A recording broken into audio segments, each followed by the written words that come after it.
കവിത വയനാടൻ പുല്ലിൽ നിന്നും വീട്ടിലേക്കുള്ള ദൂരം. ജാൻസി ആർ ഗോപാലൻ. ഒരായുസ് മുഴുവൻ കടം കൊടുത്ത സ്മാരകത്തിന്റെ അടിത്തറ പൂണ്ടിറങ്ങുന്നുണ്ട് നെഞ്ചിൽ. കരിന്തിരി കത്തുന്ന മണ്ണെണ്ണ വിളക്കിനടുത്ത് തഴമ്പിച്ച കൈവെള്ളയിൽ ഓടുമേഞ്ഞ വീട് പണിയുന്ന അച്ഛന്റെ കണ്ണിൽ തിളങ്ങുന്ന ഒറ്റരൂപ നാണയത്തിലാണ് എന്റെ ഉറക്കത്തിന്റെ താക്കോൽ പഴുത്. മുളങ്കമ്പ് പാകിയ വീടിന്റെ മോന്തായം തുന്നിക്കെട്ടാനുള്ള നെട്ടോട്ടം അവസാനിക്കുന്നത് തഴച്ചു വളരുന്ന തെരുവപ്പുല്ലിന്റെ ഓരത്താണ്. വയനാടൻ പുല്ലെന്ന് ഓമനപ്പേരിട്ടത് അച്ഛനാണ്.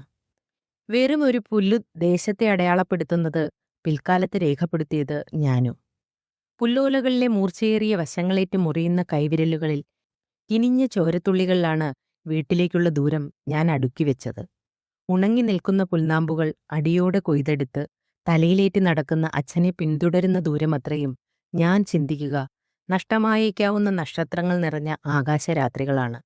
മാനം നോക്കിക്കിടക്കുന്ന കുഞ്ഞു മനസ്സിന്റെ മിഴിക്കുമ്പിളിലേക്ക് ഇറ്റി വീഴുന്ന നിലാവും മഴനൂലിൽ തൂങ്ങിയിറങ്ങി മൺകലത്തിൽ കലഹിക്കുന്ന മഴത്തുള്ളിയും വീടോർമ്മകളാകുമ്പോൾ കരുത്തുറ്റ പുൽനാമ്പു തേടി കുന്നിന്റെ ഉച്ചിയിലേക്ക് അച്ഛൻ നടത്തിയ യാത്രകൾ ഞാൻ സഞ്ചരിച്ച ട്രെയിൻ ദൂരങ്ങളെ നോക്കി പല്ലിളിച്ചു. അച്ഛന്റെ വിയർപ്പുതുള്ളിയിൽ വിശ്രമിക്കുന്ന ഒറ്റമുറിയിൽ പുൽത്തൈലത്തിന്റെ മണം തിങ്ങി നിൽക്കുന്ന ചുവരുകൾ തകർത്ത് നരച്ച കൺപോളകളിൽ നിന്ന് മലയടിവാരത്തിലേക്കൊരു നോട്ടം പായുന്നുണ്ട് വയനാടൻ പുൽ തേടി.